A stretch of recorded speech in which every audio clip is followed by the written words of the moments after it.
Y ante esta noticia del comienzo de las clases, las reacciones de la comunidad educativa no se han hecho esperar. Entre los principales sindicatos del sector, las posiciones ante la apertura de los colegios el próximo martes 15 de septiembre son diversas.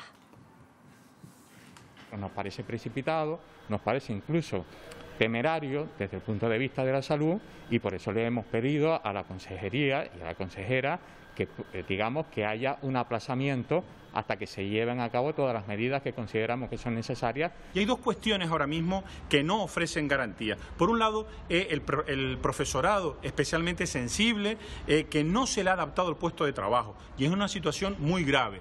Y en segundo lugar, los denominados grupos burbuja, en los que AMPE no cree. Tenemos que evitar que los centros sean lugares de contagio y lugar de propagación. Y creemos que las medidas que se han tomado en los centros de secundaria, que es mantener el distanciamiento entre alumnos de 1,5 metros con mascarilla, nos parece que es una medida adecuada. Pues son las reacciones ante esta fecha, la confirmación de la fecha, el inicio del curso escolar por parte del Gobierno de Canarias, el próximo 15 de septiembre, es lo que opinan los sindicatos, y esta mañana tenemos aquí con nosotros al presidente del sindicato AMPE, Pedro Crespo. ¿Qué tal? Muy buenos días. Hola, buenos días. Buenos días. Bueno, ¿de acuerdo o no de acuerdo con que se comience el día 15 de forma presencial y generalizada en todas las islas? ¿Le ha sorprendido quizás este anuncio?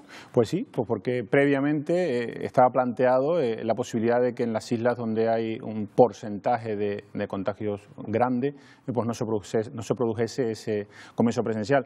Nosotros apostamos, como siempre hemos dicho, por esa enseñanza presencial, pero entendemos que tiene que ser una enseñanza presencial con garantías. ¿Entiende que no son las condiciones? Entonces, nosotros entendemos que en la mayoría de los centros educativos no se dan las condiciones. Hay centros en que sí, que se dan las condiciones, y nosotros entendemos que en los centros donde sí se dan, sí deberían comenzar las clases. Ese entendemos que es lo que realmente necesita el alumnado y el profesorado. Con carácter general, sí que hay una cuestión que en todos los centros educativos de Canarias no se ha dado, y que para nosotros es fundamental, que es la adaptación al puesto de trabajo del personal especialmente sensible. Y esto es fundamental, y es una cuestión bastante peligrosa, me atrevo a decir. Y bien sabes que en AMPE no buscamos alarmismo, pero ese tema sí es delicado. Y entonces ahí sí que exigimos a la consejería, porque se está a tiempo, esto no se tarda mucho en realizar, adaptar ese puesto de trabajo a este personal.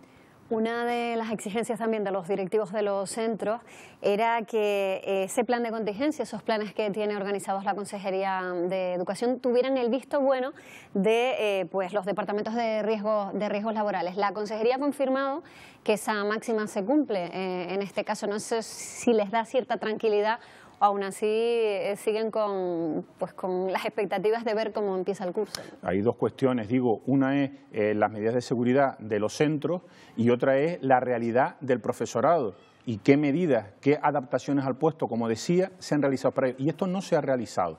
Y después yo creo que es muy importante distinguir entre las dos realidades de infantil primaria y de secundaria, bachillerato, formación profesional, escuela oficial de idioma, resto de enseñanza. En estas últimas se ha planteado, aunque nos consta que no en todos los centros, esa garantía de 1,5 metros. Entonces, eso sí que nos da un poco de seguridad. Somos conscientes que el riesgo cero no existe, pero tenemos que tender a minimizarlo. Sin embargo, como hemos dicho desde el principio, en los centros de infantil primaria, los denominados grupos burbuja, para nosotros no nos da ninguna garantía.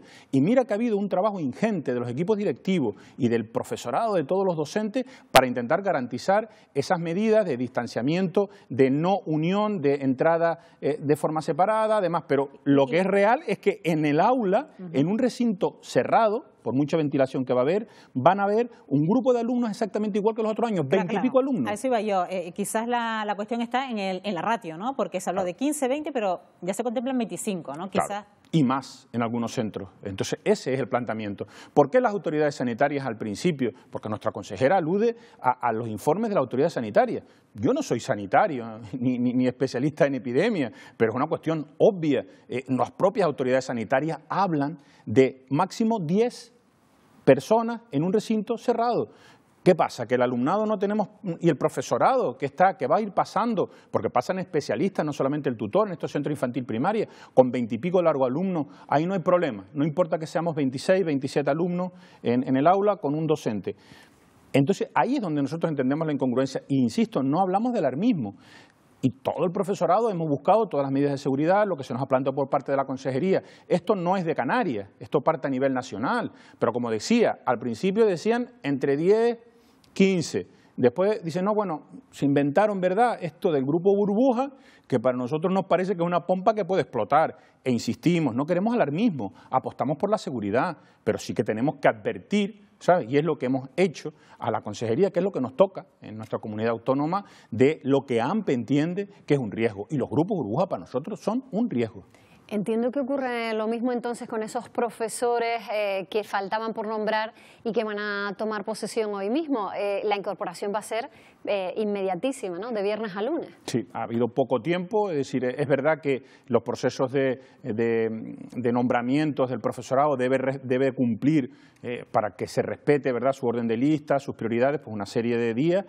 Se ha hecho relativamente rápido, pero es verdad que se están incorporando hoy los llamados nombramientos COVID, que son ese personal extra que va a incorporarse a los centros para intentar ayudar a esta realidad, pero más vale tarde que nunca, también es verdad que lo planteamos, pero bueno, estamos donde estamos. Nosotros, insisto, ahora mismo prioritario, porque eso sí se puede arreglar por parte de la consejería, y perdón que sea insistente, pero es que nos preocupa muchísimo ese personal docente de riesgo. Es decir, la empresa que contrató la consejería... Sí, señor Crespo, pero ¿de qué personal estamos hablando? ¿De qué cantidad de personal ahora mismo es sensible a esta enfermedad y que dice usted que no se le ha adaptado su puesto de trabajo? Vale, el pasado mes de mayo la consejería pasó una encuesta a todo el profesorado para que manifestase, de forma acreditándola con posterioridad, por supuesto, las afecciones que tenía en base a lo que las autoridades sanitarias decían que eran enfermedades que podían ser proclives a adquirir esta enfermedad. El personal que lo solicitó era en torno entre 5.000 y 6.000. El dato exacto no nos lo han dado.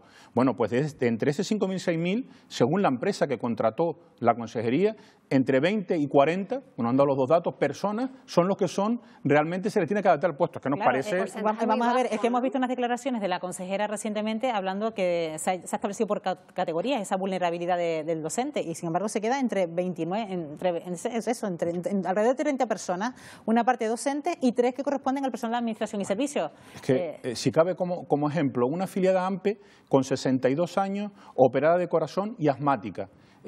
La atendió esta empresa que contrató la consejería y la adaptación al puesto que le plantea, por escrito además, es usted tiene que ir a su centro educativo y la adaptación es usar mascarilla y hidrogel. Y esa es la adaptación al puesto de trabajo para esta trabajadora de 62 años. Es que de verdad que nos parece absolutamente inaudito. Se lo hemos transmitido a la consejería y nos han dicho, bueno, que presente una reclamación, ¿sabe? E intentaremos mirarlo, pero claro, es que el alumnado va la semana que viene. Entonces, esto sí que hay que, entendemos que con mucha premura, porque son situaciones graves. Y estamos hablando de un profesorado que puede estar en el centro, que en la solución para esta persona no es que tenga una baja médica, no, es personal que quiere trabajar y que puede hacer su función, pero adaptada, como ocurre con el resto de empleados públicos. El resto de empleados públicos se le ha adaptado el puesto de trabajo, atendiendo a las circunstancias. Nosotros no tenemos culpa de ser 23.000, 25.000 docentes, es decir, se tiene que adaptar el puesto como empleados públicos que somos. Claro. En cuanto al protocolo que se establece, si se detecta que puede haber un posible contagio o algún alumno o profesor también con sintomatología, ¿no? Están esos coordinadores COVID en los centros que van a estar en contacto directo con los centros de salud. ¿Les parece bien cómo está organizado ese protocolo? ¿Creen que puede ser efectivo en ese sentido? Nosotros también apostábamos por una petición de AMPE antigua, que es el servicio de enfermería escolar en los centros escolares. Ese entendemos que es lo que sería la solución para esto. Se nos ha dicho por parte de la consejería que es que no hay enfermeros. Pero solo algunos centros disponen de ese servicio porque lo han contratado, sobre todo los centros privados. Claro, ¿no? Nos resulta extraño, ¿verdad?, que los que lo contratan de forma privada sí haya enfermeros y cuando se plantea una medida a nivel público de toda la consejería no existan. De hecho, nuestros compañeros de SATSE, el sindicato de enfermería, nos dicen que sí que hay enfermeros disponibles. Es otra de las peticiones que hemos hecho a la consejería. Lo del coordinador COVID entendemos que es una buena medida, pero también falta formación a este profesorado. Es decir, hay que partir de que se plantea que sean los directores o en quien delegue en todos los centros educativos. Hay muchos centros educativos donde existe ya delegados de prevención y gente que tiene, personal que tiene formación, pero hay otros que no, y la formación se está dando muy a la carrera, Y nosotros entendemos que, bueno, mejor que no exista esa medida, por supuesto, pero no es suficiente bajo nuestro punto de vista. Bueno, también le quiero preguntar, señor Crespo, a cuenta de las pruebas PCR que se le van a hacer a profesores y alumnos en determinados territorios del archipiélago por la incidencia y los valores epidemiológicos de esa zona, ¿está de acuerdo con que se hagan esos valores, pero quizás no tanto en la fecha en la que se van a hacer, pasado 2 o 3 días después del inicio del curso escolar? Claro, es decir, ahí hay dos cuestiones. Una es al alumnado, es evidente que al alumnado no se le puede hacer antes de que comience el curso, pues porque no tiene, y aparte que necesita la autorización evidente de la familia, de los padres y las madres. Al profesorado sí se le podía haber hecho antes, porque estamos incorporados en nuestros centros educativos. Entendemos que no es una mala medida, ¿sabes? Es una buena medida y que puede ayudar a la detección precoz y evitar posibles contagios, y que lo hagan en estas zonas pues nos parece adecuado. Hay otras islas donde se ha planteado, ¿verdad?, que esto es la diferencia, pues que determinados cabildos pues lo ofertan a todo el profesorado de esas islas. Entendemos que agravio comparativo, evidentemente, evidentemente. Bueno, pues quizás todas estas dudas, estas reclamaciones que todavía hace el sindicato AMPE, se plantearemos en unos minutos a la consejera de Educación, que estará aquí con nosotros en Buenos Días Canarias. Pedro Crespo, como siempre, gracias y buen inicio del curso. Esperemos que sí, esperemos que sí. Que vaya lo mejor posible. Esa es la idea, sí, bueno.